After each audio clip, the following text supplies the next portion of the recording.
को आगे के लिए प्रोत्साहन मिलता रहे, आगे स्टेज पे कभी जाके किसी तरीके की घबराहट ना हो, इस तरीके को चीज़ों को, इस तरीके के संकोच को उनके मन से निकालने के लिए ये सारे प्रोग्राम हम हमेशा जब भी जरूरत होती है हम करते रहते हैं।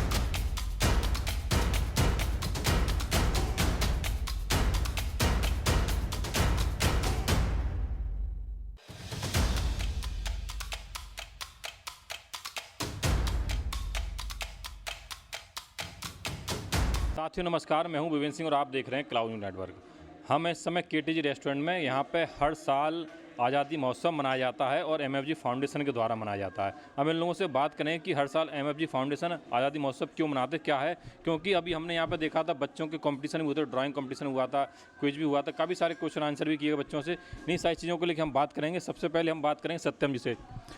सत्यम सर, क्या कहेंगे, लगभग 2-3 साल से लगातार आप लोग यहाँ पे आज़ादी महोत्सव मना रहे हो, बच्चों को यहाँ पे उनके कंपटीशन होते हैं, ड्राइंग कंपटीशन, कई तरह की एक्टिविटी कराते हैं, क्या रीज़न क्या है इसे? सबसे पहले तो बहुत बहुत धन्यवाद, आपने अपने चैनल पे बोलने का मौका दिया मुझे। सभी देशवासियों को मेरी तरफ से आज़ादी की हार्दिक शुभकामनाएं। एक्चुअली बताना मैं ये चाहूँगा कि नॉर्मल त्यौहार जो दिवाली है, ईद है, ये सभी लोग मनाते हैं अपने तरीके से। हिंदू अलग मनाते हैं, मुस्लिम अलग मनाते हैं, लेकिन कोई ऐसा त्यौहार जो सब लोग मिलकर मना सकें, वो सिर्फ और सिर्फ यही है, स्वतंत्रता दिवस और गणतंत्र दिवस हमारे देश का। तो कहीं ना कहीं हम सबको एकजुट बांध कर रख सकें और अपने देश के बारे में सबको अच्छा चीज़ें बता सकें, जो गौरवान्वित महसूस करा सकें।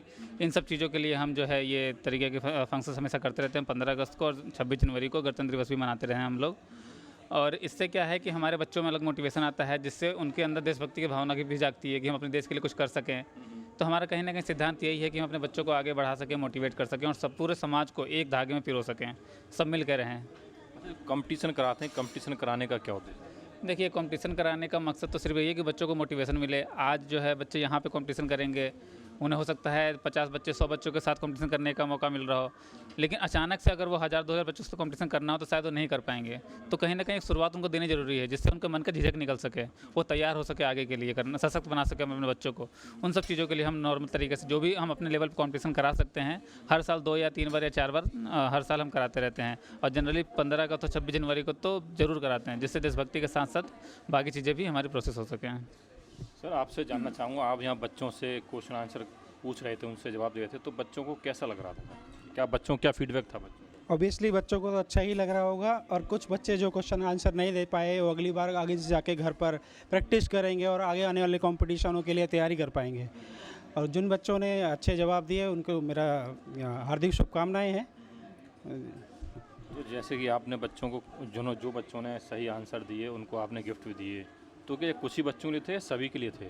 नहीं सर, एक्चुअली क्या है, यहाँ पे पार्टिसिपेशन ज़रूरी था। जिन बच्चों ने पार्टिसिपेट किया और गिफ्ट नहीं जीते या क्वेश्चन आंसर नहीं दे पाए, आंसर सही से नहीं दे पाए, उनको भी हमने गिफ्ट दिया ताकि वो आगे आने वाले कंपटीशन के लिए प्रेरित हो सकें। जिन्होंने दिया आंसर उनको तो मिला ही है गिफ्ट, लेकिन जिन्होंने नहीं दिया है कोई भी आंसर, उनको भी दिया है ताकि वो बाकी चीज़ों के लिए भी प्रेरित रह सकें, आगे आने वाले कॉम्पिटिशन में भाग ले सकें, किसी चीज़ की दुविधा न रहे उनके मन में। अरुण सर, आपसे जानेंगे कि एमएफजी फाउंडेशन लगातार 4-5 सालों से लगातार एक्टिव है और बच्चों खासकर सोशल वर्क कर रहा है, तो क्या उद्देश्य क्या है आप लोगों का? देखिए, हमारा जो एनजीओ का सबसे पहला उद्देश्य तो यही है कि यंगस्टर को प्रमोट करना, यंगस्टर की जो और बच्चों की जो छोटी छोटी खूबियां हैं उसको उभारना। कई बार इन फंक्शनों में और इन कॉम्पिटिशन्स में बच्चे अपने टैलेंट को अगर दिखाएंगे तभी हम जान पाएंगे ना। तो जब हम जानेंगे तो हम, हमारी सोसाइटी और जो भी हमारे साथ ग्रुप है सपोर्ट करेंगे उनका, और आगे क्या पता वही जो हम बड़े टारगेट रखते हैं कि अच्छे बिजनेसमैन भी बन सकते हैं, अच्छे आर्टिस्ट भी बन सकते हैं, अच्छे वो कोई भी काम करेंगे, तो उनको हमें प्रोत्साहन देने के यही एक ज़रिए होते हैं जो हम इन माध्यमों से करते रहते हैं। के दिन आप लोग प्रोग्राम क्यों रखा आपने? लगातार 2-3 साल से लगातार 15 अगस्त को प्रोग्राम करते हैं, क्या वजह है कि आज दिन प्रोग्राम? एक्चुअली में हम सबसे पहले अपनी कम्युनिटी को अपना एक साथ यूनिटी बना के रखते हैं, और हमारा पहले केटीजी हमारा एक प्लेटफॉर्म है यहाँ पर जो सारे लोग एकजुट हो जाते हैं। तो हम इसी वजह से नहीं सारे लोगों को अपना कम्युनिटी रखें, उससे क्या होगा, सारे लोगों को अपना, जैसे कंपटीशन हमारे बच्चों के अकॉर्डिंग किया हमने, जो भी प्राइजेस दिए हमने, जो बच्चों को फर्स्ट या थर्ड जो भी हमने अपने अकॉर्डिंग दिया, वो प्राइजेस के अकॉर्डिंग डिस्ट्रीब्यूशंस किए। दिनेश सर, आपसे जानेंगे, आप इस एमएफजी फाउंडेशन के सूत्रधार हैं और आप हर साल पूरा प्रोग्राम मैनेज करते हैं, तो क्या विजन लेके चल रहे हैं? विजन क्या है? आज के दिन बच्चों का कंपटीशन हुआ, बच्चों को प्राइड डिस्ट्रीब्यूट हुए, ये सारी चीज़ों का इन सब क्या विजन है आप लोग? विज़न देखिए, सबसे पहले तो मैं आज स्वतंत्रता दिवस है तो सभी देशवासियों को मैं इनकी बधाई देना चाहता हूं। और जैसा आपने जो सवाल पूछा कि उद्देश्य क्या है, उद्देश्य यही है कि हमारे जो यंग टैलेंट्स हैं उनमें काफ़ी प्रतिभाएं होती हैं, तो हम कंपटीशन जरिए और कल्चरल जो भी एक्टिविटीज़ होती हैं या प्रश्न उत्तर, तो बच्चों में कहीं ना कहीं ये होता है ना कि आजकल बच्चों को अगर जैसे लगता है कि अगर मैं वहाँ जाऊँगा तो मुझे कुछ मिलेगा या नहीं मिलेगा, तो वो जो झिझक है, झिझक निकालने के लिए हम लोग सोचते हैं कि इसी बहाने छोटे छोटे कार्यक्रम करके अगर बच्चे आएंगे तो उनकी जो झिझक है ख़त्म होगी और आने वाले टाइम में हो सकता है यही बच्चे आगे हमारे देश को लीड करेंगे या अच्छे इंसान बनेंगे या कोई अच्छा वो बनेगा, अपने अपने हिसाब से करियर में अच्छा करेगा। तो वही मोटिवेशन देने के लिए बेसिकली हम लोग ये करते हैं। और जैसे कि हमारे देश में है कि यूनिटी इन डाइवर्सिटी, अनेकता में एकता, ठीक है ना। तो अलग अलग कल्चर के लोग हैं, अलग अलग धर्म के लोग हैं, तो हमारा नेशनल फेस्टिवल मनाने का मकसद ही यही होता है कि देखो धार्मिक त्यौहार तो हर कोई मनाता है, लेकिन कहीं ना कहीं हमारे देश में अभी जो धर्म के प्रति काफ़ी जो है कट्टरता आती आ रही, चाहे कोई भी धर्म का आदमी हो। लेकिन यहाँ पे जो राष्ट्रीय त्यौहार होते हैं जहाँ पे हमारे सर्व धर्म के सब लोग मिल के इसको मनाना चाहते हैं, तो हमें इसे प्रमोट करना चाहिए कि जो जितने भी लोग हैं हमारे राष्ट्रीय त्योहारों को अच्छे से मनाएं। और ये दुर्भाग्य की बात है कि लोग इसको छुट्टी इस तरह से कहते हैं कि ये छुट्टी है तो इसे एंजॉय करा जाए। ठीक है, आप एंजॉय करिए, लेकिन कहीं ना कहीं हमारा जो राष्ट्रीय कर्तव्य वो हमें निभाना चाहिए। आप जैसा कि आपने कहा राष्ट्रीय कर्तव्य वो निभाना चाहिए। पिछले साल आपने जनवरी में एजुकेशन समिट रखा, वहाँ भी कई सारे बच्चों को, जो प्रतिभावान बच्चों को, उनको आपने सम्मानित किया और लगातार आप करते आ रहे हैं, लगभग 2-3 साल से तो मैं ही देख रहा हूँ। तो ये इसकी जो आपको बच्चों को मोटिवेट करने की, नई नई प्रतिभाओं को निखार रहे हैं, इसकी प्रेरणा आपको कहाँ से मिली? किस तरह से आपने सोचा कि ये ऐसा होना चाहिए? प्रेरणा तो जी यही कहेंगे कि जैसे हमारे घर में जैसे हमारे फादर हैं तो वो शुरू से ही सामाजिक कार्यों में रहे, तो कहीं ना कहीं प्रेरणा हमें वहीं से मिली कि क्योंकि हम जब अपने टाइम में हम लोग जब बचपन में थे तो हमें कई बार महसूस होता था, हमें ऐसे प्लेटफॉर्म्स नहीं मिलते थे कि हम कहीं जाएं और ऐसे परफॉर्म करें। तो प्रेरणा यही रही कि क्यों ना जब हम इस काबिल हो गए तो हमने कहा कि चलो अगर हम काबिल हो गए तो हम आने वाले जो हमारी यंग जनरेशन है उनके लिए कुछ करें।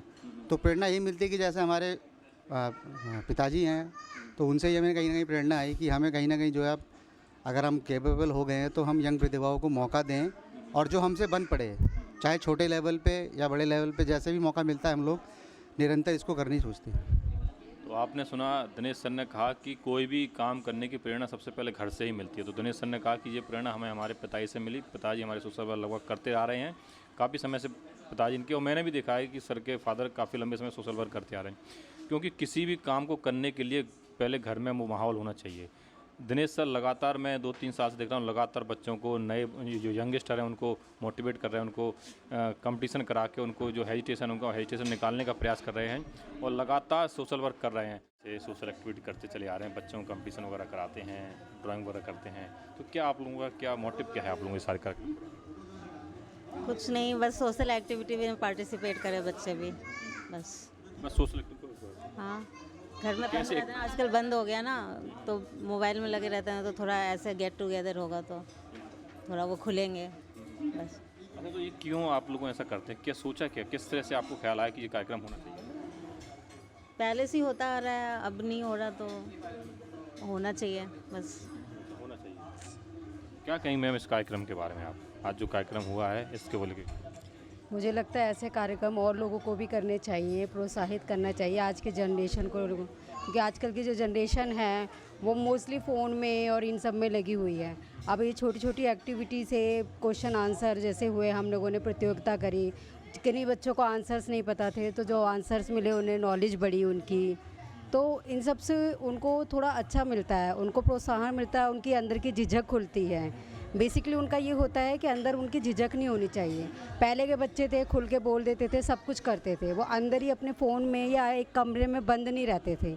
अब आजकल के बच्चे हैं, उनके अंदर फ़ोन है, लैपटॉप है, दुनिया उनकी एक कमरे में बंद हो गई है। तो हमारा इस एक्टिविटी को करने का तरीका, मतलब मोटिवेशन यही है कि मोटिवेशन तो हमारे बड़े बुज़ुर्गों ने हमें दिया है, बस हम उसको फॉलो कर रहे हैं। बट हमारा उद्देश्य यही है कि सारे के सारे बच्चे उससे ज़्यादा से ज़्यादा प्रोत्साहित हों और जिस काम को हम कर रहे हैं वो भी उससे प्रोत्साहित होकर उसको आगे बढ़ाएं। जैसे हम और जनरेशन्स को आगे बढ़ा रहे हैं वैसे वो भी उसको आगे बढ़ाएं। बस हमारी इतनी छोटी सी कोशिश है। क्या मैसेज देना चाहेंगे आज के दिन बच्चों को और देशवासियों को? देशवासियों को यही को मैसेज देना चाहूँगी, एक तो मेरी तरफ से सबको हैप्पी इंडिपेंडेंस डे 15 अगस्त की बहुत बहुत शुभकामनाएं।